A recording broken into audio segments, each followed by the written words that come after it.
Alrighty, welcome back. I moved into the tunnel so that they wouldn't be raining down spears upon me. I don't know if they can or if they do, but they didn't while I was in the tunnel, so it at least worked there. Yeah, see, there they go. Gotta position yourself just right. And boom. What do we got? Grave Robber's Ring. Let's see it. I think that's more loot from fallen enemies. Could be mistaken. Become hard. Oh! Neat. So, while wearing that ring, if people are trying to invade your game, since the way it's determined is, I believe it's by level. They match you up as close to a level as they can. So, you become, like, last on that list for people invading. I missed something. Wait a minute. I totally missed something. I know I missed something because I would have encountered it. Yep, here it is. Huh. How did I... Where am I right now? Seriously, where am I? Isn't this where I... No, this is where I came in from. This... Okay. Sorry, I missed this doorway right here. Should show this off. You know. This is the pro Demon Souls playthrough I keep claiming it is, or isn't, depending, in the video. Ta-da! So, up here, we have the Regenerator's Ring, which slowly regenerates health over time. Not a bad ring, overall. Might be of some help in a certain fight against a boss that I am really mad at right now. But that's neither here nor there, so cough, cough, cough. Anyway, we have one more enemy to fight. Jesus Christ. Spear. Launching sons of bitches. Give me a break. One more enemy to fight. And then a boss. He's just beyond that gate. Yep. Yes, shove the skeleton. That's what I wanted. Ow.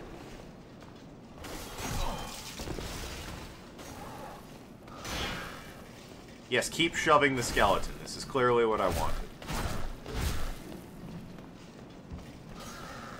There we go. That jump attack. It will be the death of him. What do we got? Chunk of Bladestone. Hey, alright. That's a rare drop for them. Now then, let's heal up real quick. And go to what is, in my opinion, the best music of any of the boss fights. Let's hop right in here.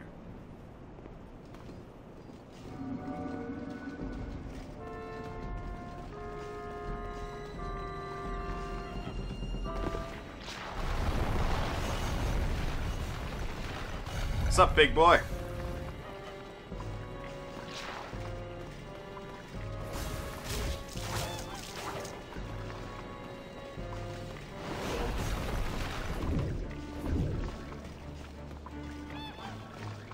So, ow. The keen observer will notice I'm not really damaging this guy.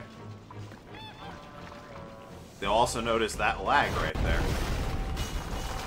Jesus Christ. This guy's fucking ugly. Well, the way to damage this guy, I believe I mentioned all the boss fights have a trick.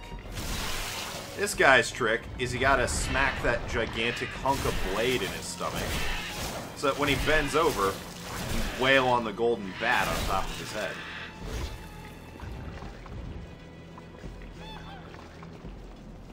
He is a fat fuck, I'll give him that. Yeah, if you hit his blubbery stomach, it's not going to do anything to him. And you get like a whoop sound effect. You might have heard it a couple times there. He is pretty easy once you know what to do. As they all are, really. Except for the Man-Eater. Once again, I found myself in the position of being significantly over-leveled for the first boss of the area.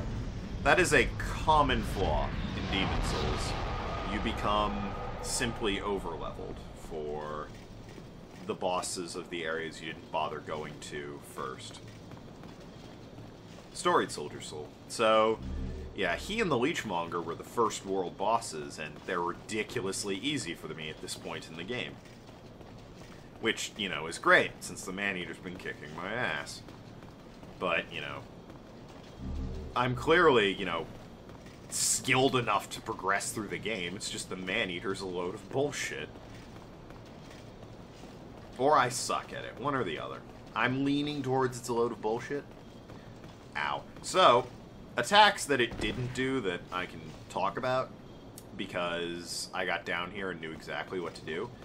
Someone who's panicking might be up here like, oh shit, I don't want to fight this thing. Or, even better, I can just pop the bat with arrows from on high. His tongue has an interesting ability in which it will shoot out and smash the area around you.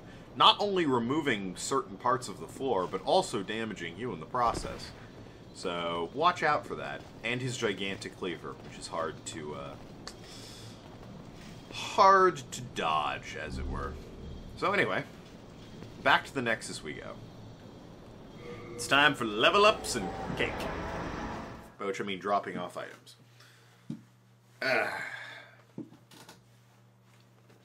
Good old level up. Whoa, alright. Didn't mean to do that. But now we've cleared out a boss of every world, which is great. I love it. Yes, I do. Thou seeketh soul power, dost thou not? Whoops. So, trivia. Don't know if I mentioned this last time I leveled up. If I did, I'm sorry. But the voice actress for her is the same as the doll in Bloodborne that you level up at. Wait, can I level up one more time? I might be able to. I had 9,000 left. No, oh no, I had 3,000 left. I need 9,000. My bad. Yeah, do that. What's up, Thomas? Got some deposits to make. All this stone. Really should have gotten rid of it sooner. Faint stone, that's what it was. Okay. And get rid of the scimitar. Get rid of the falchion. Both the Uchi-Katanas. And the shield. As well as the light arrows. And the Saints stuff. And the Regenerator Ring. And the Grave Robber Ring. And probably the... Yeah, I can get rid of that. Okay, well. Don't let them take it from you. Gold. Don't let them take it from you. So, back to the thief ring, because that's how I roll. And repair my equipment there. Blacksmith. Repair it all, old man. Good stuff.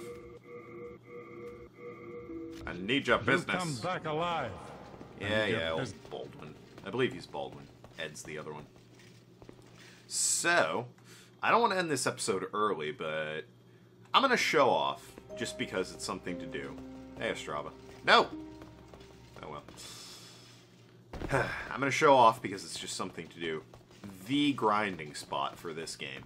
This is the 100% agreed upon spot to grind. It is about 4,000 souls a run, and if you get the item that lets you, get more souls from your kills, that's even better. That's what you do. Pardon me.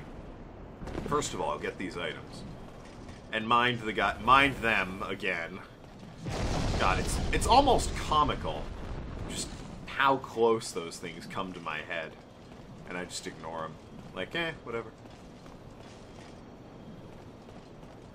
So, get those two nice items. Run down this way. First of all, if you freed old Blige, this is where he hangs out for the rest of the game. So, remember that. Good man, good merchant. He still sells the arrows at cheap prices. So, speaking of arrows, what you want to do is run up to here. This will pop the door open. Forgot about this. Here we have a Shadow Man that Blige talked about earlier.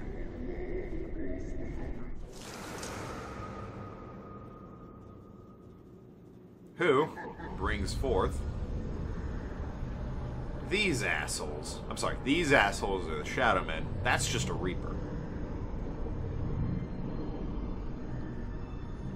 However, this guy's got the right idea. Much like shamans in Dark Souls. Kill this guy.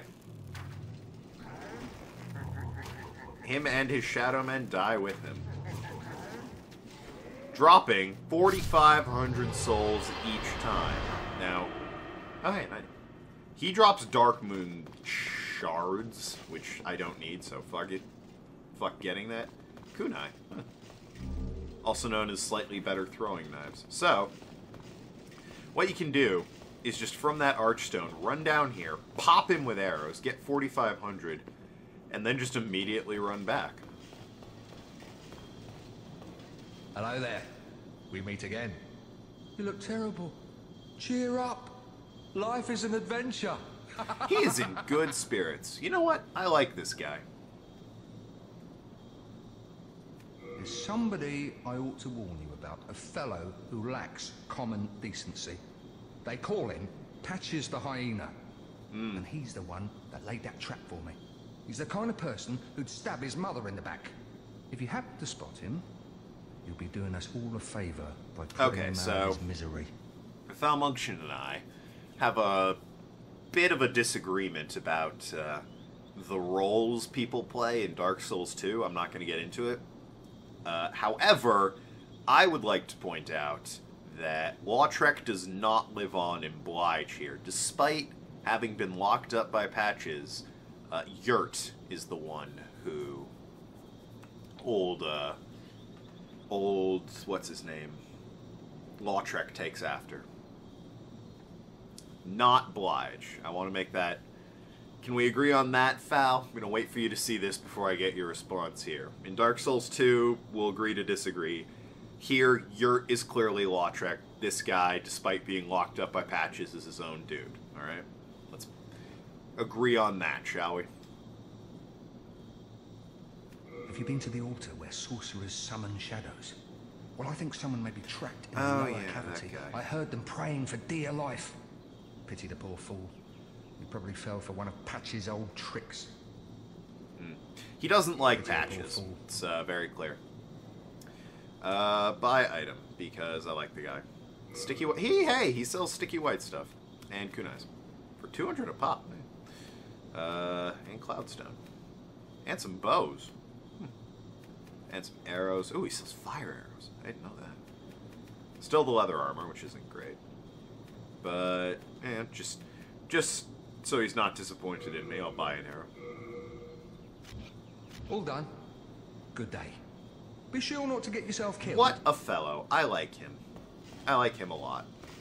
So yes, you run down here. As for the grinding, you run down here, pop the guy with arrows, and run back up here. Touch the Archstone, and come right back. Now, the other thing is, if you are in soul form and are already dead, it's worth just throwing yourself off the cliff. That way you only sit through one loading screen, and you can just pick up your souls. Whoop, I should get going. You can just pick up your souls the next time you're running through. You only have to sit through one loading screen. It's easily the best grinding spot in the game.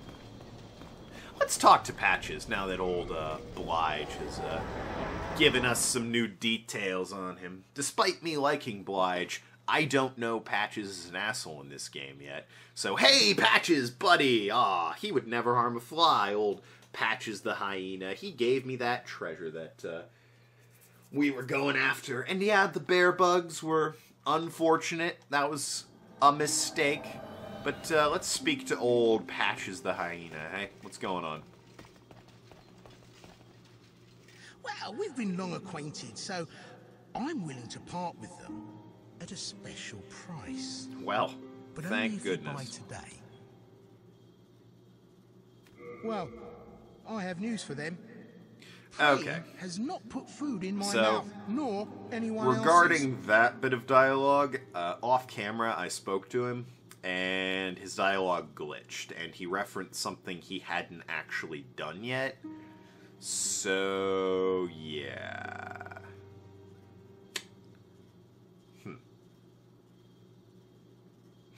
And he appears to be... Yeah, no, I'm completely free from my vice. My old mother would be proud, indeed. Sure, Patches. Aren't you proud of me, too? Yeah, his dialogue glitched and he referenced something that he hadn't actually done yet, so I chose to be grateful that I didn't happen to be recording when I spoke to him. That would have been unfortunate otherwise.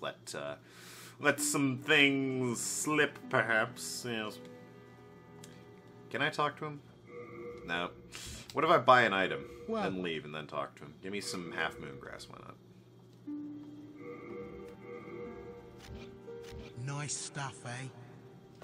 Come again. Then I'll be awaiting. Again, I think the voice actor botched that line. It's not come again, then I'll be waiting. It's come again, then I'll be awaiting. Alright, what if I talk to you again? Well, we've been... Okay. No. His dialogue's aren't you? glitched. Well, one of the dialogue options that he unfortunately never got around to, because it glitched on me, he warns you about Yurt.